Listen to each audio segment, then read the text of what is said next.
పిల్లలిద్దరికి ఒకేసారి జ్వరం అయితే వచ్చిందనమాట. పాపకి బాబుకి ఇద్దరికి ఒకే రోజు ఒకే టైంలో వచ్చింది. ఇద్దరికి 1 o'clockకే పాప స్కూల్ నుంచి వచ్చాక మమ్మీ బాగాలేదని చెప్పింది. ఇంకా బాబుకి కూడా ఆ టైంకి ఫుల్గా అయితే స్టార్ట్ అయిపోయింది అనమాట. ఇంకెందుకులే అని చెప్పేసి ఇంట్లోనే టానిక్స్ లేకపోతే బయట నుంచి టానిక్స్ తీసుకొచ్చి పట్టాము. ఇద్దరికి జలుబు దగ్గు జ్వరం 3 ఒకేసారి అయితే వచ్చాయి.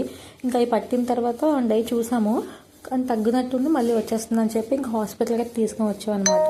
ఇంకా డాక్టర్ చూసి క్లైమేట్ చేంజ్ అవుతుంది కదా, అందుకే ఇలా పిల్లలు అయితే అందరి పిల్లలకి ఇలానే వస్తుంది, ఏం పర్వాలేదు, కొంచెం టానిక్స్ వాడని తగ్గిపోతాయి అని చెప్పగానే ఇంకా టానిక్స్ తీసుకోవడానికి అయితే వచ్చాము. మనకు కావాల్సిన మెడిసిన్ మొత్తం ఇక్కడే ఇస్తారనమాట. ఇంకా మెడిసిన్ తీసుకొని కొంతసేపు వీళ్ళు ఆడుతున్నారు కదా అని చెప్పి కూర్చున్నాము. ఇంకా మా వాళ్ళు చూడండి, ఇంట్లో ఉన్నంతసేపు డల్గా ఉన్నారు. ఇంకా వీళ్ళు ఏంటో పిల్లలు మొత్తం అలానే ఉంటారేమో, హాస్పిటల్లో కానీ ఫుల్ యాక్టివ్ అయితే అయిపోయారు.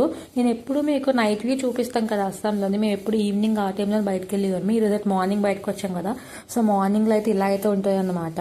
ఇవైతే మొత్తం వరి పొలాలు, ఇవన్నీ మొత్తం ఇంకా చుట్టుపక్కల అంతా ఇల్లు కూడా ఎక్కువ రైసే పండిస్తారు.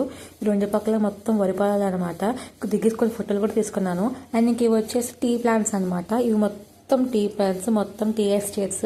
ఎప్పుడైనా వెళ్ళినప్పుడు నేను ఫుల్ వీడియో తీస్తాను, ఎప్పుడైనా దగ్గర నుంచి కూడా చూపిస్తాను. నేను చూస్తున్నాను కానీ దగ్గరికి అయితే వెళ్ళి టైం అయిపోయిందని చెప్పి వెంటనే ఇంటికైతే వచ్చాము. ఛానల్ మాత్రం సబ్స్క్రైబ్ చేయండి. Thank you.